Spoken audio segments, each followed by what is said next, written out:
Go ahead. Okay, so today we start chapter 8 of part 2. It is psychography. Psychos means soul or spirit. Graphy, writing.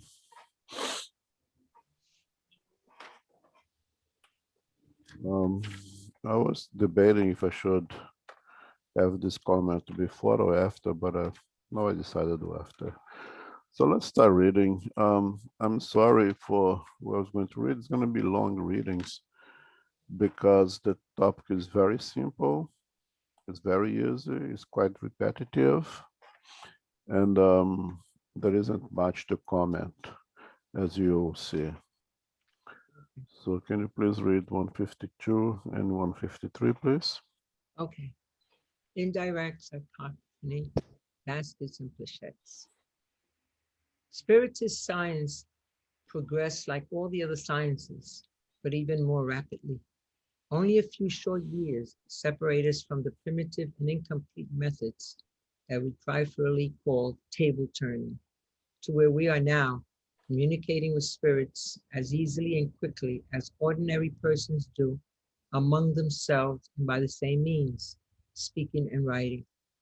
Writing has a special advantage of physically demonstrating the intervention of a concealed power by leaving traces that we can preserve in the same way that we can preserve our own correspondence.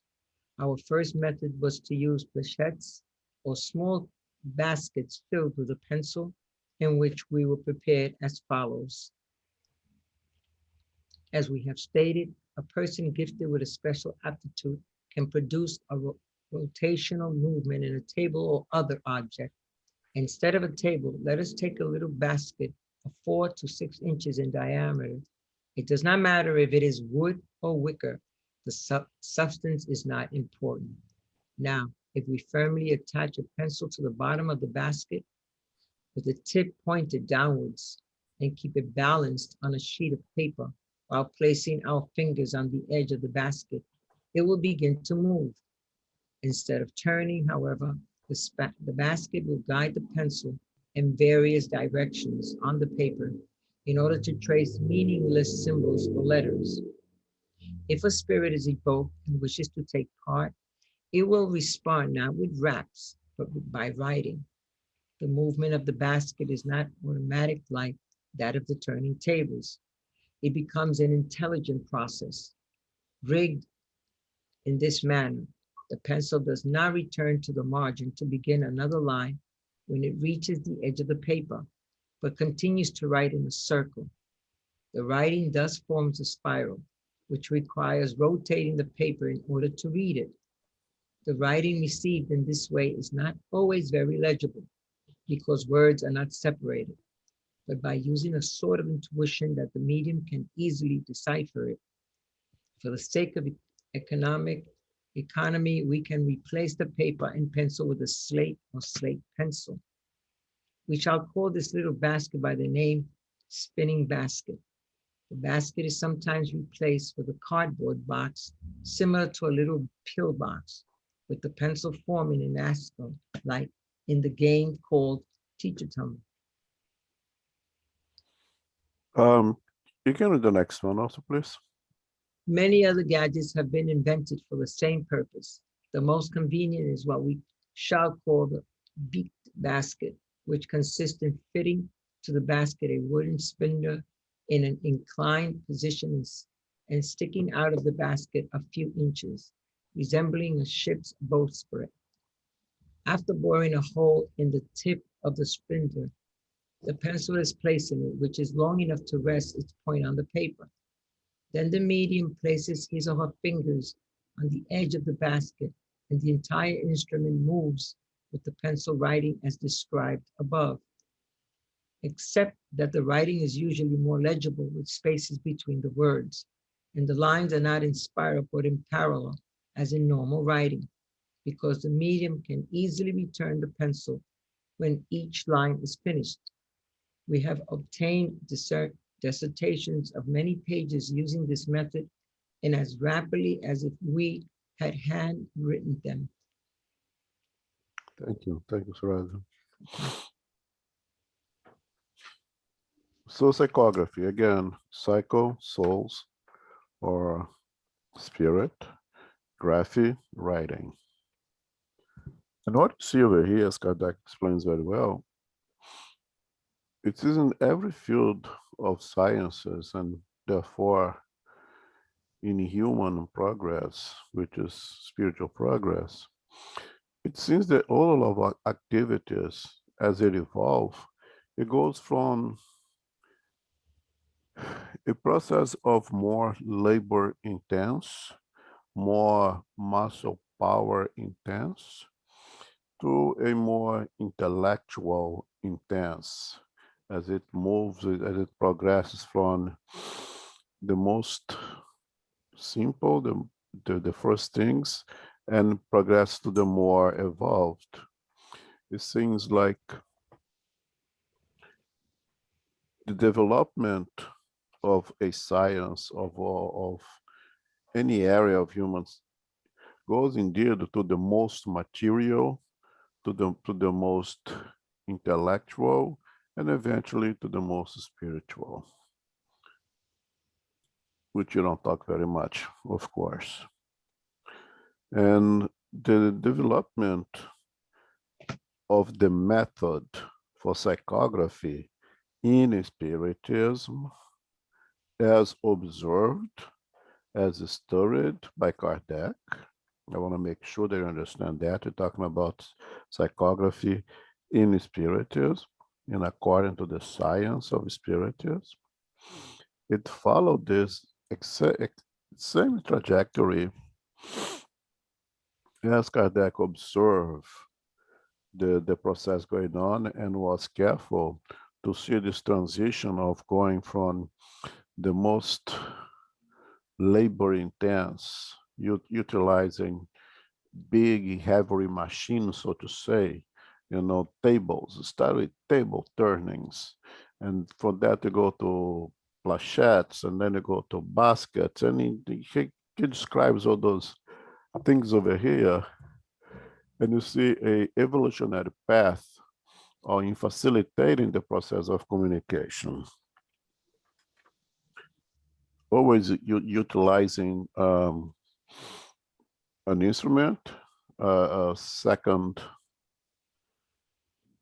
or a third party, so to say. You have the medium, you have the spirit, where that's something in between, being that the table, being that the plachette, or anything that he describes here.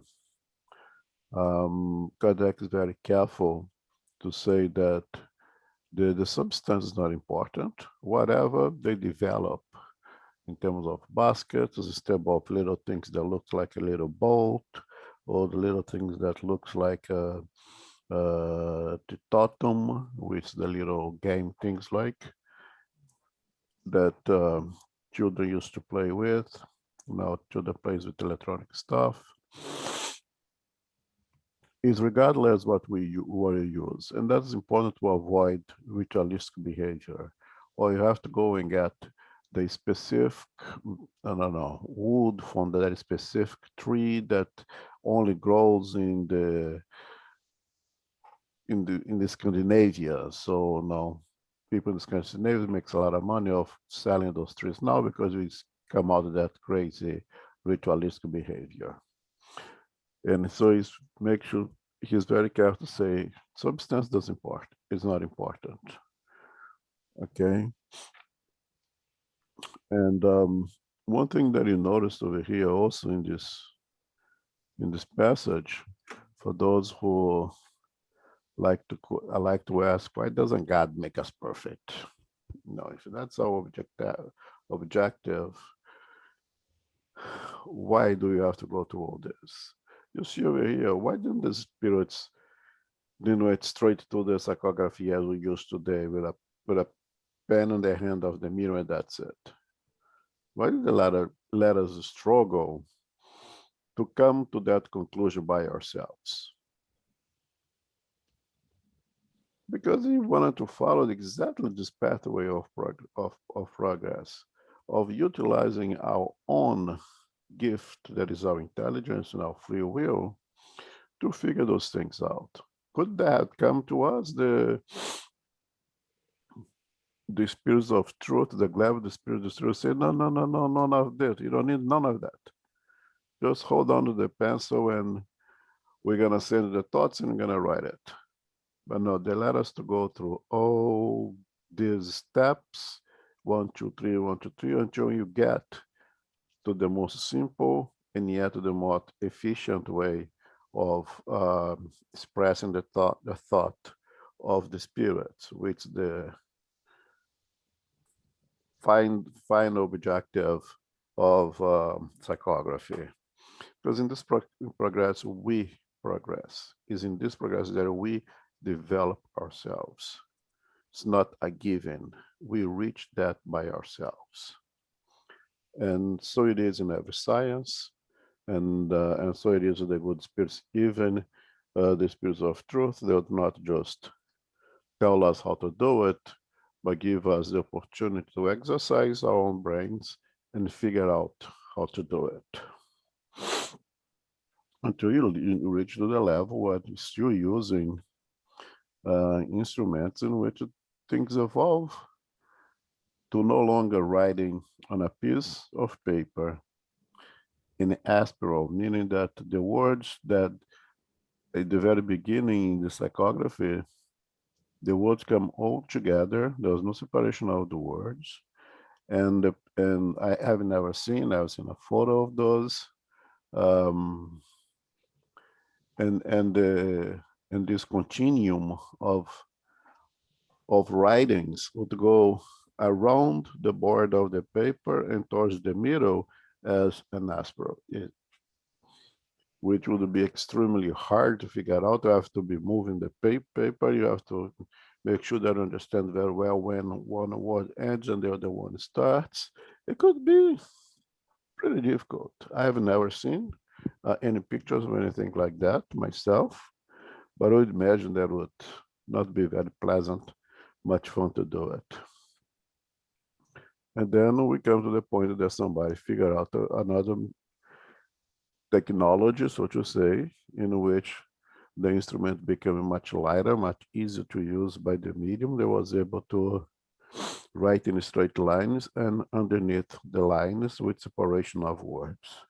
And that in itself was enough to produce large amounts of writings, as Kardec places here to us. Okay, questions?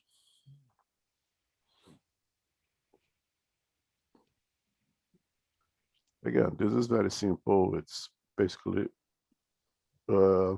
presented as historical facts in the development of the psychography. So it's very straightforward. Okay. Okay, 155. Yes, please. A manifesting intelligence often reveals itself through other unequivocal signs. For example, when coming to the end of the page, the pencil spontaneously makes a motion for it to be turned over. If it wants to refer to a preceding passage on the same page or on another, it indicates it with the pencil point, as someone would do with his or her finger, and underlines it. If the spirit wants to direct itself toward a particular participant, the tip of the wooden basket points toward that person.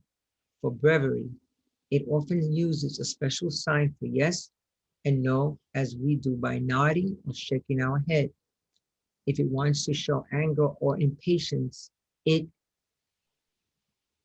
taps repeatedly with the pencil and often ends up breaking the point. 156.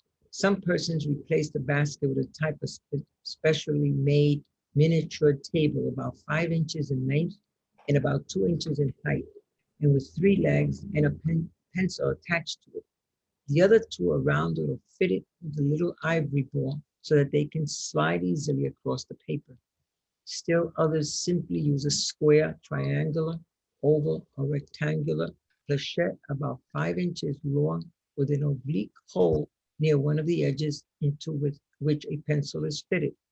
When placed on the paper to write, it tilts and is supported on one side on the paper. Sometimes it is fitted with two small wheels on each side to facilitate the movement. In conclusion, we should understand that there is nothing absolute about any of these devices. The most convenient is the best. With whichever type of apparatus is used, there must be two operators. They do not both have to be mediums. Only one serves to help balance the device and reduce the medium's fatigue. Okay, thanks.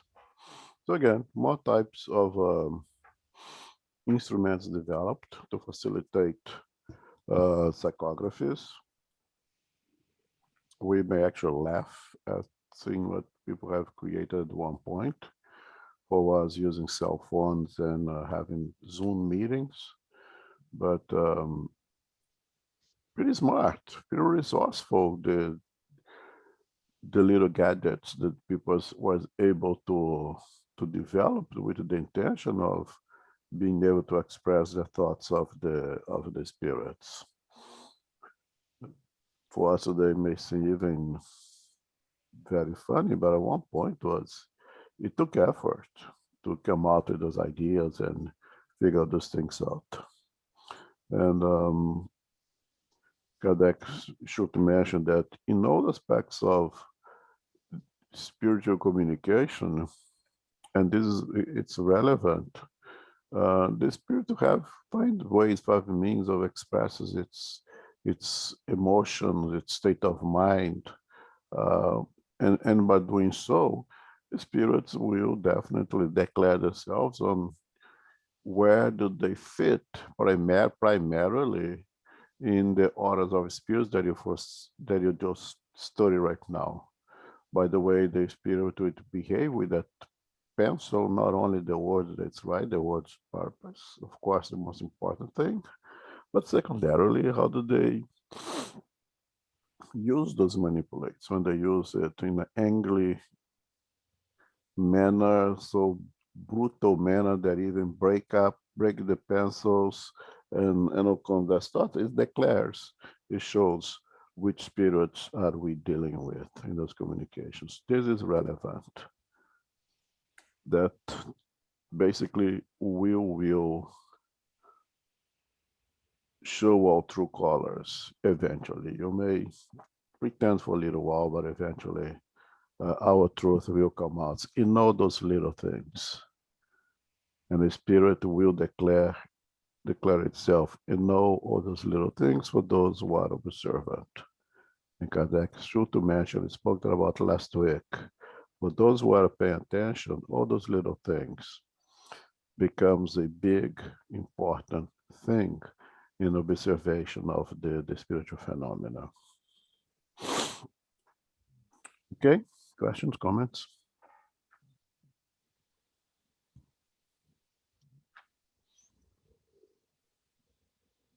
Okay. Okay. Okay. Direct or manual psychography, 157. We call writing received in the above manner indirect psychography, as opposed to direct or manual psychography written by mediums themselves. In order to understand the latter system, one must know how it works. The communicating spirit acts upon the medium who, under its influence, then mechanically moves to his or her arm and hand to write, but in most cases does not have the least awareness of what has been written. The hand acts upon the basket and the basket upon the pencil. Thus, the basket itself does not become intelligent, but only serves as an instrument for an intelligence. The basket is actually nothing more than a pencil holder, an extension of the hand, and an intermediary between hand and pencil.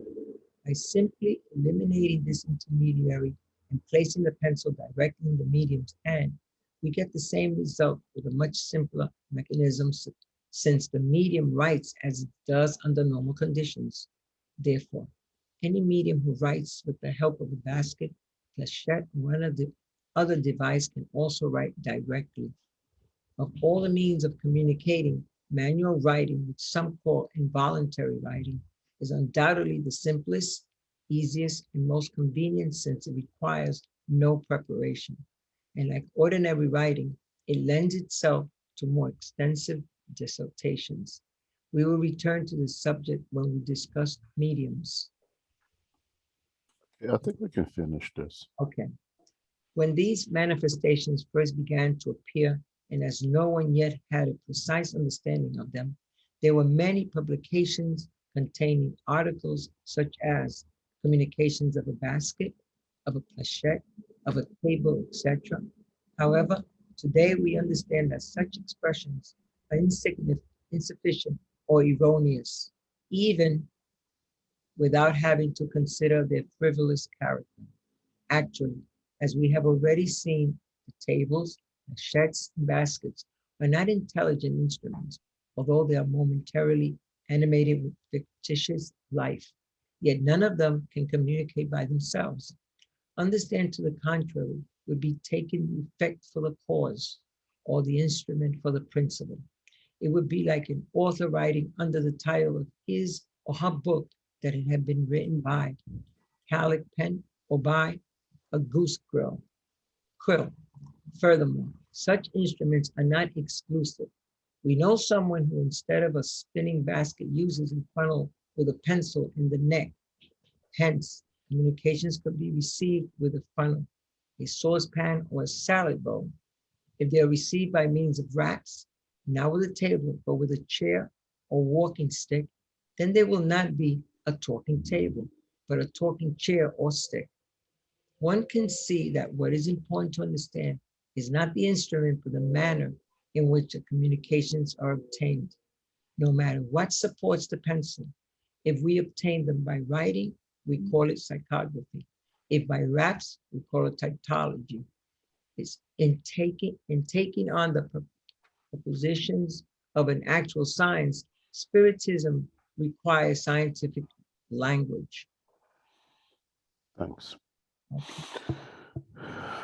So again, Codex make sure that if we are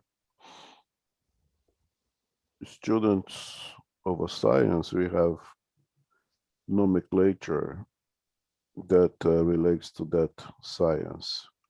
Biology is as nomenclature, physics has its own, and psychiatry has its own, and so spiritism has words that have specific meaning in association with the doctrine. And some words may have different meanings outside of the doctrine. And it is important that we know when in study of spiritism, using the right words so everybody knows exactly what we are talking about. So basically, this whole mess of this whole talk over here is with the direct psychography is using outside of object, and direct psychography or manual is when you get to the final understanding that all those instruments are not necessary. What is necessary is the ability of the medium to interact perispirit to perispirit with a discarnate spirit in order to be able to write down the thoughts of that spirit. And that is what the medium is of psychography, and that's what we eventually going to study and understand better. Naturally, once we get into the direct manual psychography, things become much easier. Now you don't need a second person just to hold the instrument. Now you don't need any more instruments. Now you don't need the inconvenience of having to manipulate an instrument and concentrate in the writing itself. It frees the medium to just put in a piece of paper the thoughts of the spirit.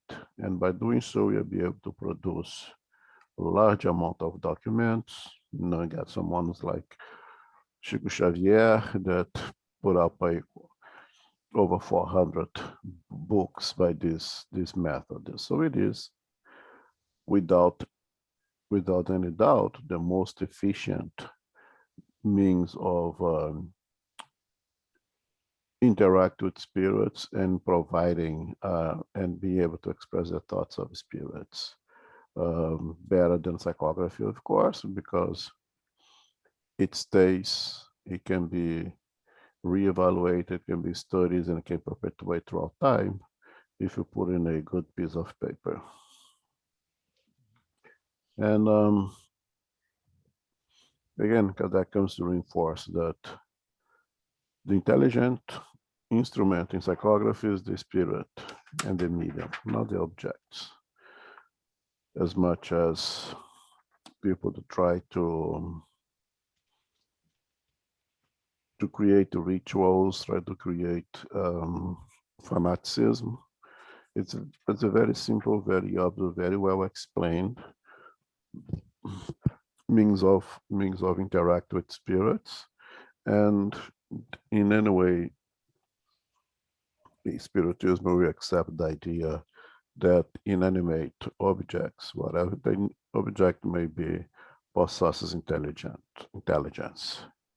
If it is acting intelligently, there must be an intelligent factor behind of it. And we now understand very well that spirits may act upon those objects in many different ways, as you had already studied. So to formalize nomenclature in spiritism, when you say psychography, it's writing of spirits. When you say typology, is the steps of the that is produced by spirits. And the method that they do so, we already covered when we did the physical phenomena.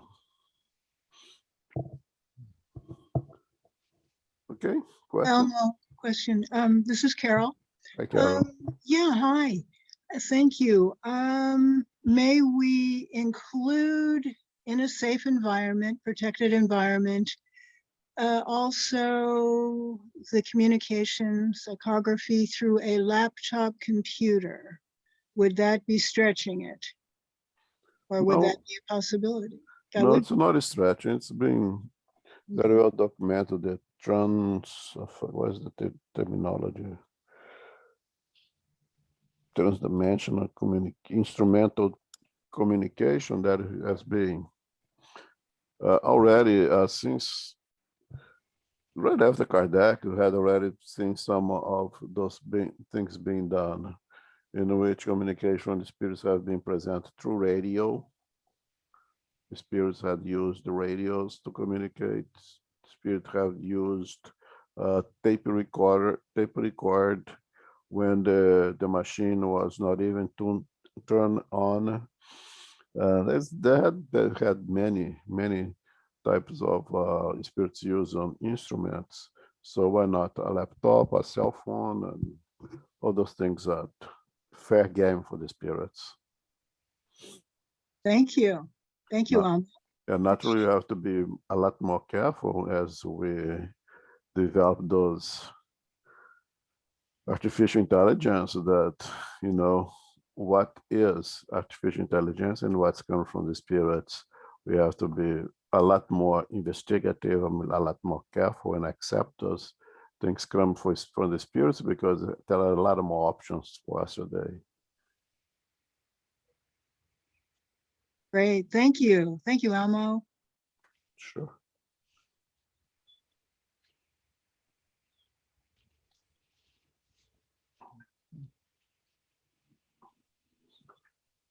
So if no more question, let's start with the mediums.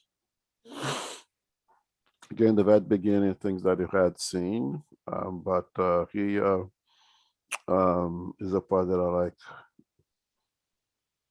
that I think people will be more interested in. The questions will come, but it's still in the beginning. It's things that you've seen already, but we're gonna go slower now. Okay. Okay, so it's mediums, physical effects mediums, electrical persons, sensitive or impressionable mediums, hearing mediums, speaking mediums, seeing mediums, some holistic medium, healing mediums, pneumatographical mediums. Every individual who senses the influence of spirits to any degree of intensity is a medium. This faculty is inherited to humankind. If it therefore does not constitute an exclusive privilege, and there are very few individuals who do not possess it, at least in a rudimentary state. Thus, we can state that everyone is a medium to a certain degree. Usually, however, this label is applied solely to those who possess a well-characterized mediumistic faculty that expresses itself through patent effects of a certain intensity, which depends on a more or less sensitive physical organization. One should further note that this faculty does not express itself in all mediums in the same way. Mediums usually have a special aptitude for this or that order of phenomena, which divides them into as many different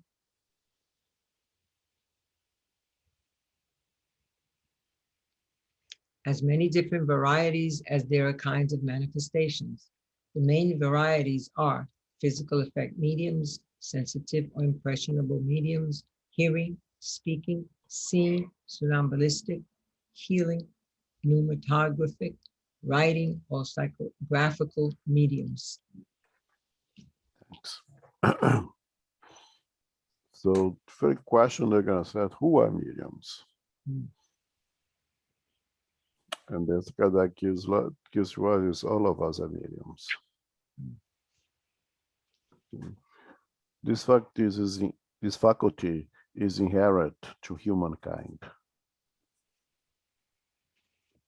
So we can state that everyone is a medium to a certain degree. Now, the important thing here is to a certain degree. Nature is very frugal, doesn't waste resources.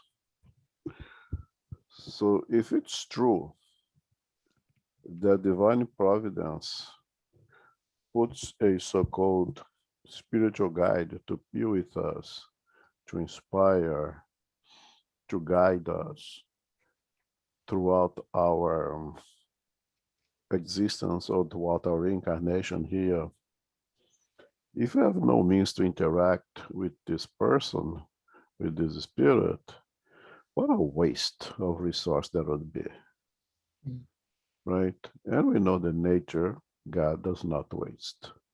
Nature is frugal.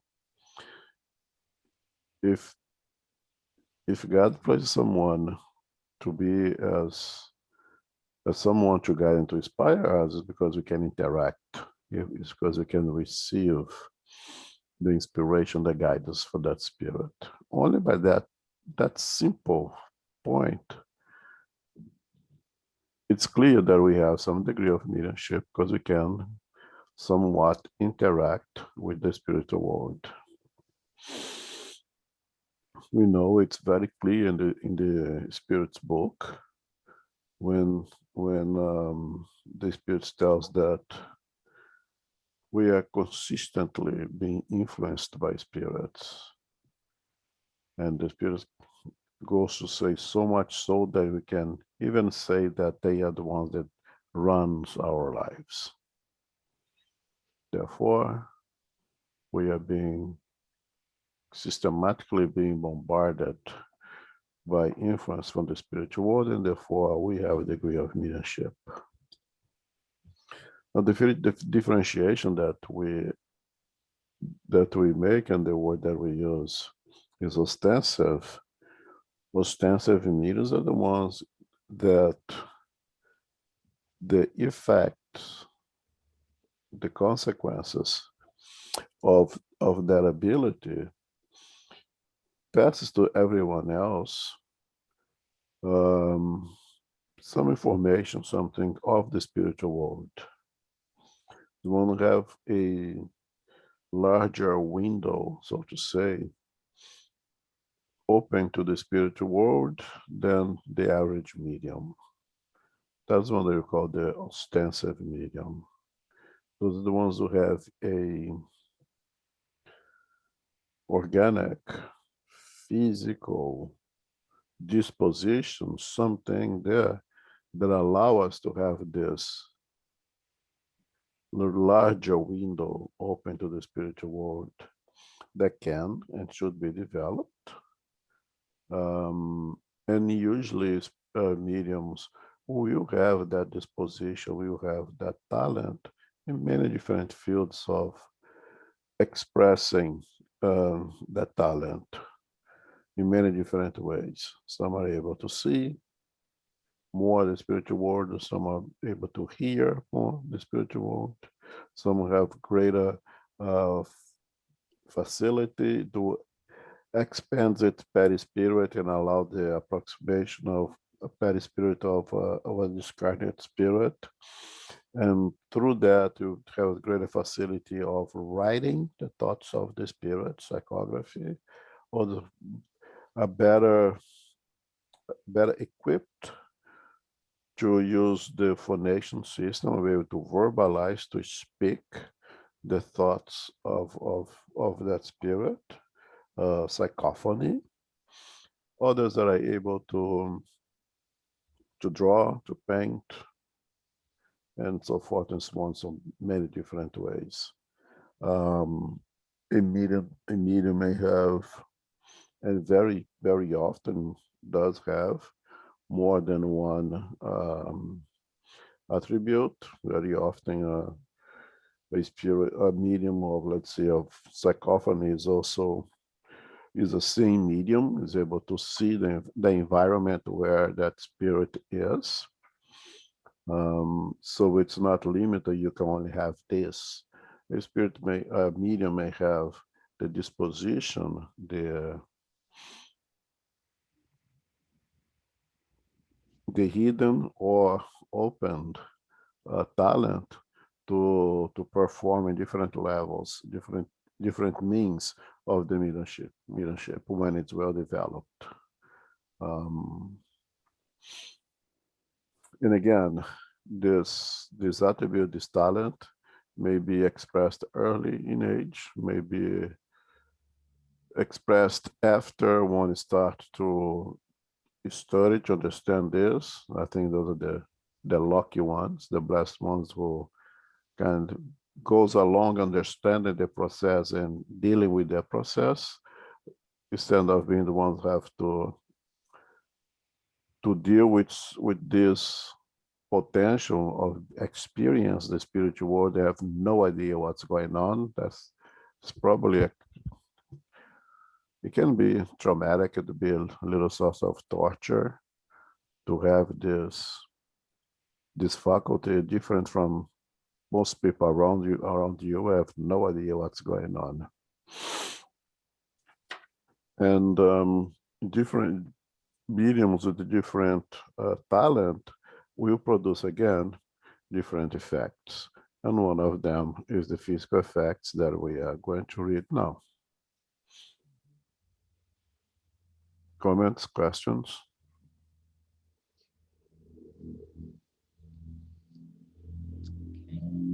Just as an addendum here,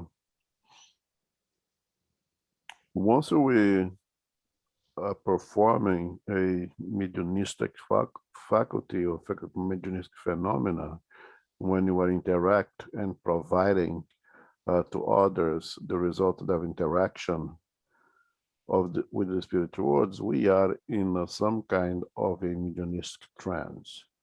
There may be a very deep trance, or maybe a very, very light trance. We may experience this phenomena in our lives even without being labeled ostensive medium. Sorry. Regularly, we may have one or two instances in our life that we will actually have that open window for us. So at one point in our lifetimes, we may actually see a spirit, of course, a better spirit. At one point in our life, you actually hear a spirit. At one point in our life, we will write a piece of paper, and after you read it back, you say, no way that it's coming from me. And perhaps it didn't. So even though we are not in the category of the ostensive medium, we may experience one or another time in our life this ostensive phenomena. But there are things that helps to get into this mediumistic trance, or maybe factors like chemical inductions, high fever, illnesses, that creates a little more opening to the spiritual world, other than just pure mediumistic trance. But anytime that we are interacting with the spiritual world in an ostensive way, we are in some kind of a trance. It may be extremely light, or it may be really deep.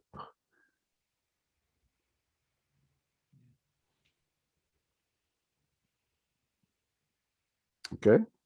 Okay. Physical effects mediums, 160. Physical effects mediums are particularly able to induce physical phenomena, such as movements of inert objects, noises, etc. They may be divided into facultative mediums and involuntary mediums. Facultative mediums are aware of their ability and induce spirit phenomena through their own will. As we have stated, although this faculty is inherited in the human species, it is far from manifesting itself in all mediums to the same degree. However, if there are few individuals who do not possess it at all, there are even fewer who can induce impressive effects, such as suspending heavy objects in the mid-air, moving them through the air, and especially inducing apparatus. The simplest effects involve the rotation of an object, raps produced by the lifting of object, or raps produced internally in the object's own substance. Although we do not attribute any major importance to these phenomena, we nevertheless do not believe they should be slighted. They can provide interesting observations and can contribute to the strengthening of one's convictions. But one should note that the faculty of inducing physical effects rarely manifests among those who have more advanced means of communication at their disposal, such as writing and speech. The faculty usually decreases to the degree that another develops. Thanks. Just to recap what are physical phenomena are the effects that captures our physical senses, meaning the physical phenomena, when it happens, if it's through raps, through noises, everyone in that location, that room, will hear just as long as they have good hearing instruments. Not only the medium, but everyone in there will hear. If it's to be expressed by impresses our eyes, there will be an apparition. If there will be a movement of an object from point A to point B, everyone will see that as long as they are not blind. Everyone will see it. That's what makes it a physical phenomena. It impresses our physical senses. And Kardec divided those mediums who are able to produce the physical phenomena in basically two groups: the facultative mediums and the involuntary mediums. And one way to understand these two sides basically is aware and unaware. Facultative mediums are aware of the ability, they understand the potential, and Kardec puts over here facultative mediums are aware of their ability and induce spirit phenomena through their own will. I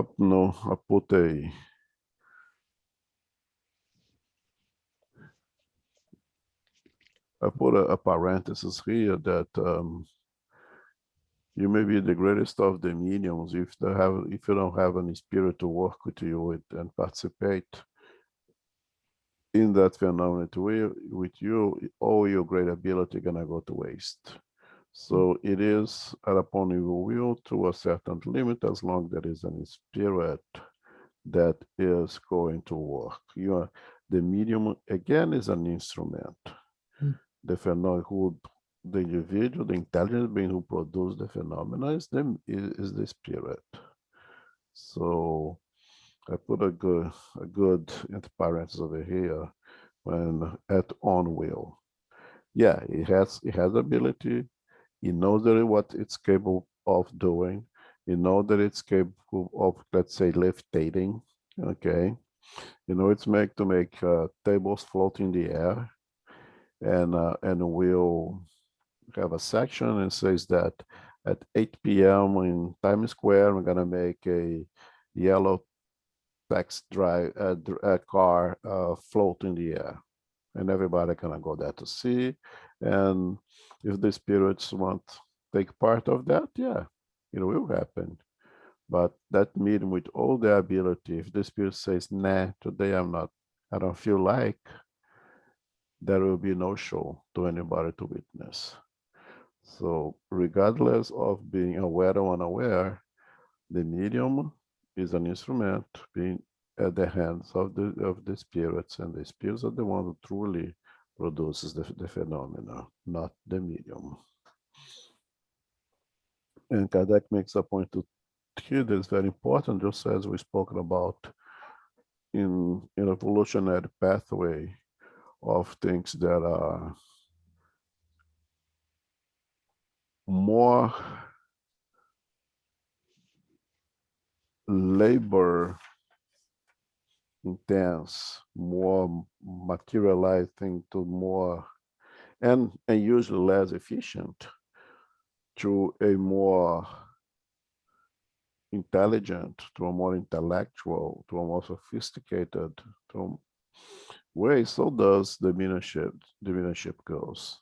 So all those reps and levitation of things, this is very good, but once you start to evolve, we move more to something more intelligent, more intellectual.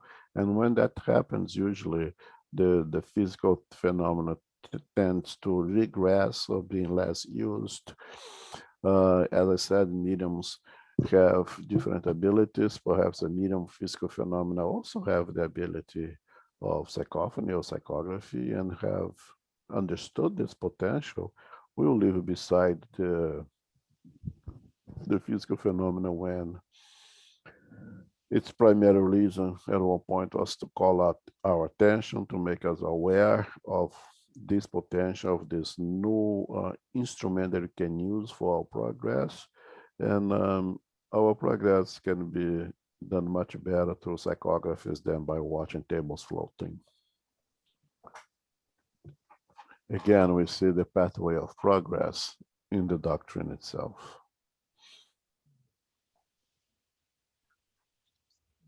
Okay, questions, comments? Okay. Okay. 161. Involuntary or natural mediums are those who exert their influence without realizing it. They are unaware of their ability, and almost always, whatever happens around them that appears to be abnormal does not seem so extraordinary to them at all. These matters make a part of who they are, exactly like persons gifted with second sight, but who are unaware of it. These individuals are worthy of observation, and we should not neglect gathering and studying the facts of this kind that may come to our attention. They have occurred throughout history and frequently among young children. This faculty is not per se an indication of a pathological state, because it is not incompatible with perfect health. If the person who possesses it is ill, the illness is caused by something else. Moreover, therapeutic procedures are powerless to make it disappear. In some cases, it can appear after a certain period of organic weakness, but it is never the weakness efficient cause. Therefore, there is no reason to become concerned with it as far as one's health is concerned. There would only be a problem if the individual, upon becoming a facultative medium, used it in an abusive manner, for then there can be an excessive emission of vital fluid, which could then result in organic leakage.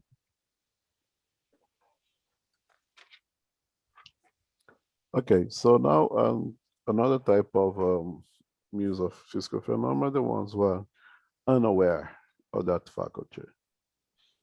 Although unaware of it, they live with it. The phenomena happens around them. They know that it's some kind of extraordinary, but they don't know how it's happening. They don't know that they are an essential part of the phenomenon itself to happen. Again, the spirits are using that medium. The spirits are the one really that produce the phenomena, but the phenomena also requires what that medium has to offer for it to take place. Those individuals may become target of society, of our ignorance, because those weird things always happen when they are around. So even though for themselves, it becomes their normal, but it's not the normal for those who are around them.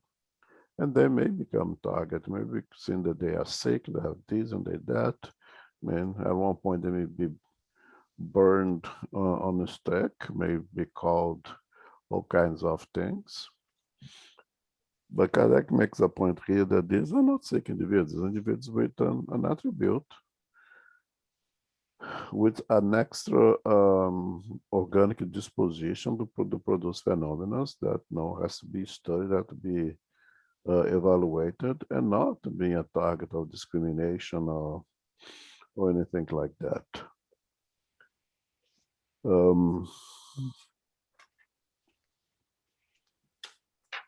Yeah, any comments?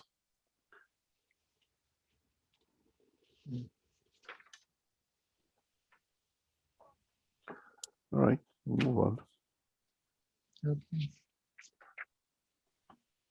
162. Reason revolts at remembering the mental and physical tortures that science has sometimes inflicted on feeble and delicate persons in order to assure that there was no fraud on their part. Most of the time, such experiments performed with evil intentions are often harmful to sensitive organisms and can cause serious disorders in the organic economy. Performing tests such as these is to play with life itself. A good faith researcher does not need to employ such means. Those who are familiar with these phenomena, moreover, know that they belong more to the mental than to the physical order, and that it would be futile to try to find their solution in our exact sciences. Okay. One thing that Kardec lets us here is the necessity of having ethical procedures, of having ethical limitations in every science when it comes to experiments. And that has, again, it's a part of the evolutionary path. At one point, we didn't have that much ethics in sciences, and if my point is to prove or disprove that those phenomena, that medium is a part of those phenomena or not, I'm going to make all the necessary experiments to prove or disprove my theory. That's what science does. But we need to cast the question, at what cost, right? So scientists at one point, at the time of Kardec already, they investigating those paranormal phenomena, they really abused mediums in many different ways. There's book written on how mediums have been tortured, exhausted, to use their faculty to prove that they were not frauds, they were not charlatans, to the point that some became charlatans. Real mediums, they exhausted the potentials. They being put for to test and test and test, come to a point they could not perform anymore. They are completely done with, and they resort to fraud as a means to alleviate their own suffering, their own torturings. Again, our science has to evolve. Now we have ethics in all the sciences, not yet perfected, of course. We still have ways to go as human, ignorant beings. We are perfecting things as we perfect ourselves, but that no longer happens in true science. And to science experiments, now there is tremendous amount of respect to the subjects. They would not suffer the torture that they had suffered in the past. There is many examples of many mediums who had been subject of scientific experiments to prove or disprove their faculties. This is a sad part of the development of the doctrine as well. Unfortunately, even long after Kardec had returned to the spiritual world, beginning of the 20th century, the abuses continued. Yep.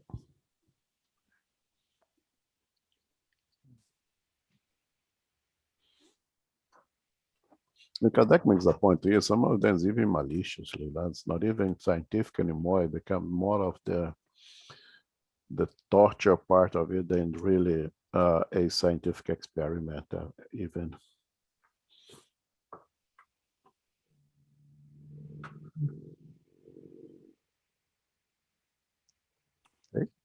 Okay. Due to the fact that these phenomena belong to the mental order, everything that could overexcite the imagination of such persons should be avoided with no less rigorous caution. We know how many accidents can produce fear, and there would be less imprudence if we knew all the cases of mental infirmity and epilepsy that are provoked by stories of werewolves and boogeymen. So what would happen if they could persuade someone that he or she was dealing with the devil? Those who seek to convince others of such ideas do not know the responsibility they assume. They can kill, and this danger does not exist only for the patients themselves, but also for those around them, who might become terrified by thinking that their house has become a den of demons. It was this disastrous belief that produced acts of atrocity in times of ignorance. Therefore, a little discernment would be sufficient to understand that in burning bodies considered to be possessed by the devil, that they did not burn the devil, since they desired to free themselves of the devil, then they should have burned him instead. But enlightening us about the true cause of all these phenomena, the Spiritist doctrine deals with the death blow of disbelief. Thus, far from confirming such an idea, it is our moral and humane duty to fight it wherever it exists. What should be done when a faculty of this kind spontaneously develops in an individual to allow the phenomenon to follow their natural course? Nature is wiser than human beings. Moreover, Providence has its plans, and the most humble creature may serve as the instrument of its broadest designs. Nonetheless, we must concede that the phenomenon sometimes assume fatiguing and important proportions for everyone involved. In every case, here is what should be done. In Chapter 5, Spontaneous Physical Manifestations, we already provided some advice on the manner by stating that we must establish relations with the spirit in order to know what it wants. The following method is equally based on observation. Thanks.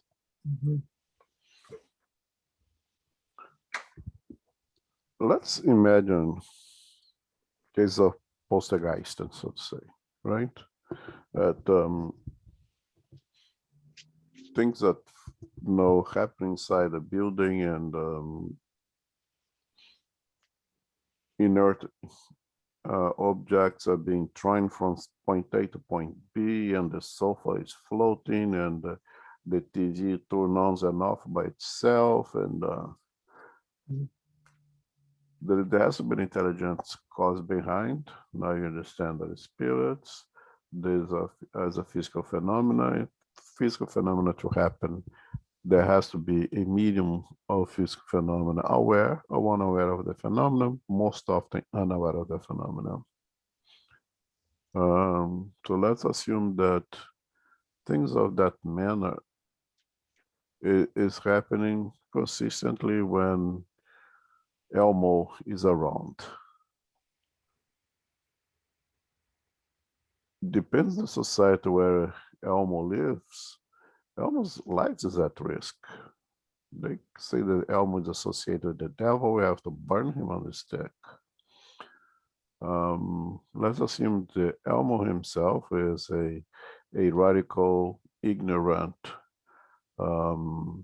believer in the devil, and Elmo thinks that he is being an instrument being used by the devil. Elmo may choose to take his own life in order to not being an instrument being used by the devil. So having this point is, the Kardec's ignorance is extremely dangerous in these cases. Ignorance of the medium, him or herself, but also important, the ignorance of those around that medium where those phenomena are happening. And things does happen, and when they happen, we need to look. We need to look to understand them, and we will understand them in accordance to our biases, in accordance with our ignorance or intellectual abilities. If we are filled with biases, if we're not open to new learning, to something else, it's very easy to condemn those individuals, those mediums, and cause really harm to them and for those associated with them. No case that they didn't burn the medium, they burned the house where the medium resides with his family. Everybody got burned out. Those things have been documented, and they'll say that they burned the devil. Well, they didn't burn the devil; they burned the house and killed people. That's what they did. And many examples we have. There is one incident over here that you can go ahead and read for us. It's quite interesting.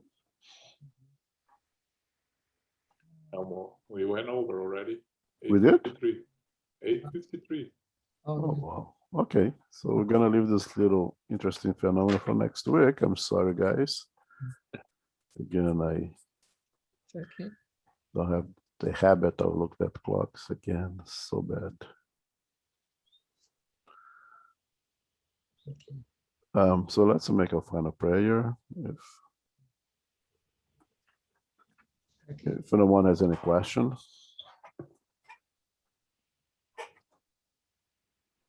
Head.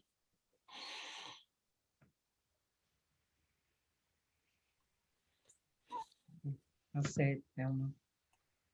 Sure.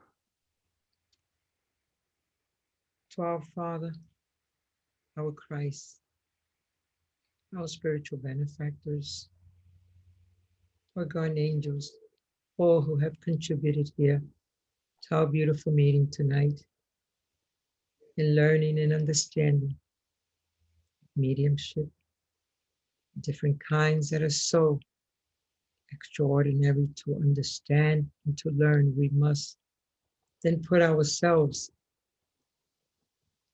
in learning and understand the differences to help us to understand what mediumship is all about.